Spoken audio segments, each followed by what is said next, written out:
no hunger, no sickness, no predators waiting in the shadows. It sounds like a dream, a perfect existence we all strive for. We humans have spent centuries building a civilization designed to shield us from the harsh realities of the universe. We've constructed homes to protect us from the elements, developed medicine to fight off invisible invaders, and created vast networks to ensure we never go hungry. This relentless pursuit of safety and ease is a hallmark of our intelligence, a testament to our ability to reshape our environment to suit our needs.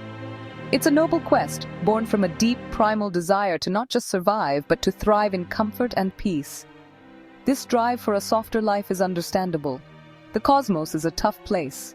From the crushing gravity of a black hole to the chaotic dance of asteroids, danger is a constant. On our own planet, for much of our history, life was a daily struggle against starvation, disease, and the simple fact that something else might want to eat you for dinner. So, we innovate. We build. We create cushions against the sharp edges of reality. Every invention, from the simplest tool to the most complex computer, is a step away from that struggle. We have engineered a world where, for many, the fundamental challenges of existence have been solved, leaving us in a state of unprecedented security. But what happens when that quest is too successful? What if we build a world so perfect, so devoid of challenge, that it begins to work against us? It's a question that probes the very nature of what it means to be a living, striving organism. Is struggle a necessary ingredient for a meaningful life? Can a society or even a species become a victim of its own success? We often think of paradise as the ultimate goal, a final destination. But perhaps the journey, with all its bumps and detours, is more important than the arrival. The universe is full of systems that require balance, and maybe, just maybe, the balance between comfort and challenge is one of them. This isn't just a philosophical thought experiment. We have seen glimpses of what can happen when a complex social system is given everything it could ever want, with no strings attached. The results are not what you might expect. They are not a vision of harmony and bliss. Instead, they serve as a profound and unsettling warning. A story written not in the stars, but in a carefully controlled environment right here on Earth. A story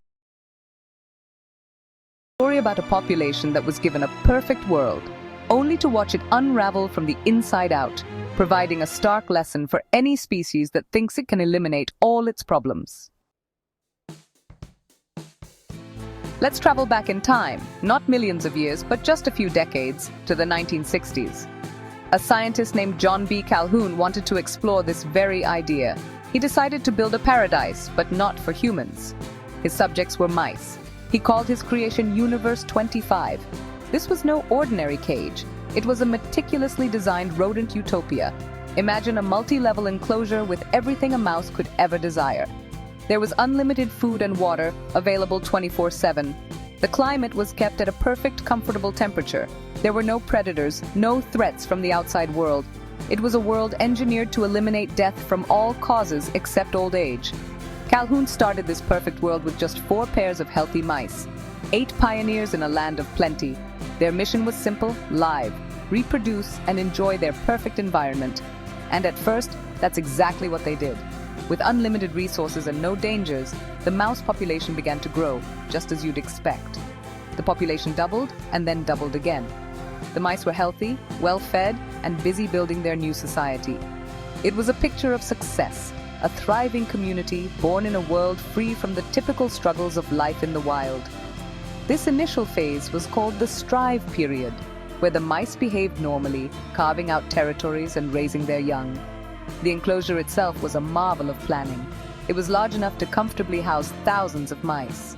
There were private apartments, cozy nesting boxes where mothers could raise their pups in peace, tunnels and platforms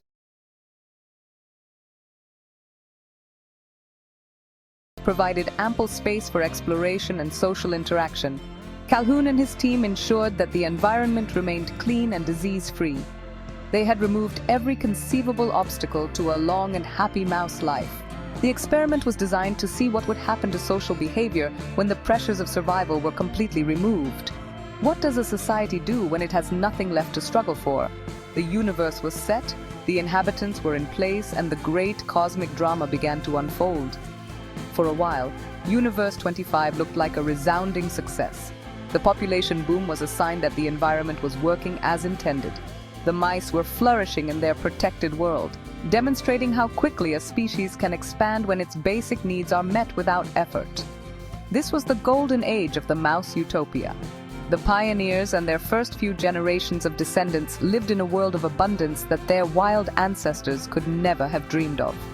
But as we know from observing the cosmos, periods of rapid, unchecked expansion often lead to unexpected and dramatic consequences. The paradise that Calhoun had so carefully constructed was about to enter a new, much darker phase.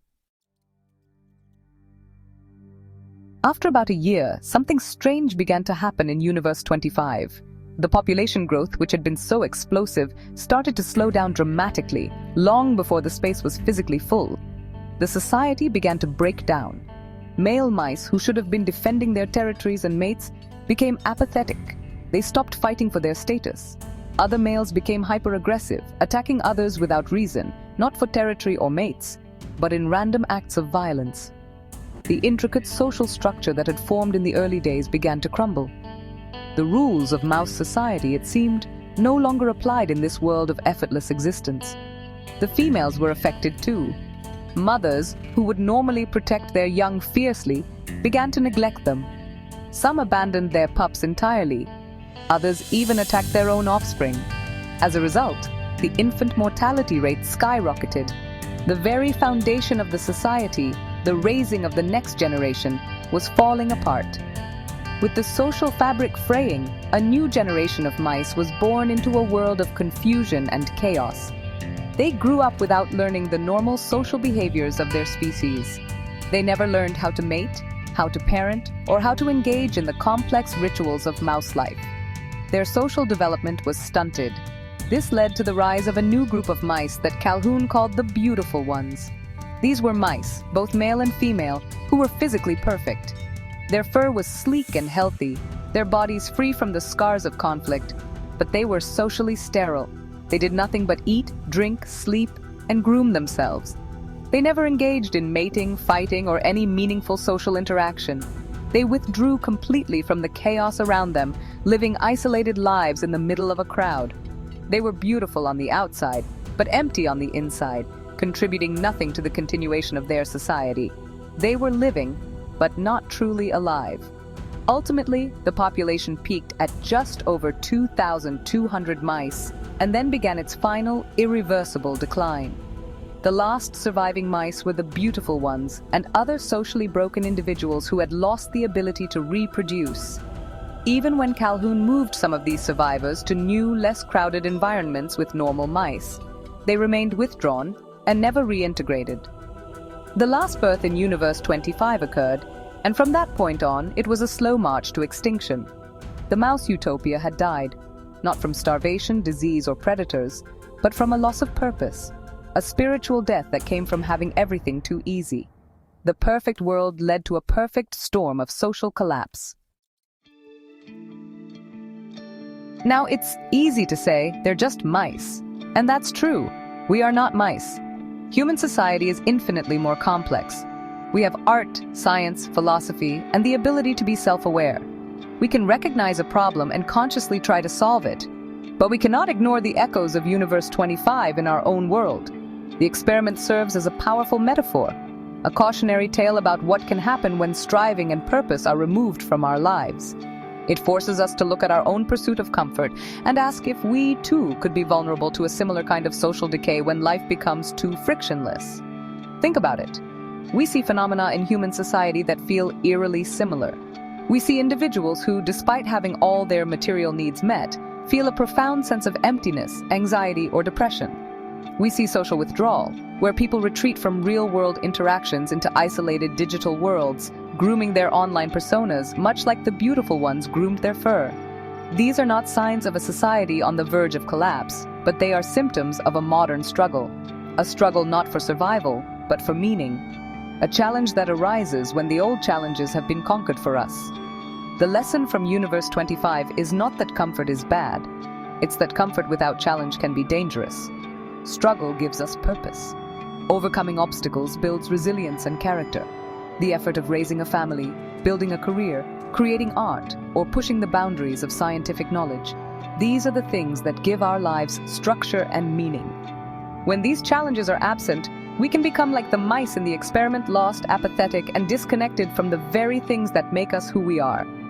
We are, by our very nature, problem solvers. If we run out of problems to solve, we might just turn on ourselves.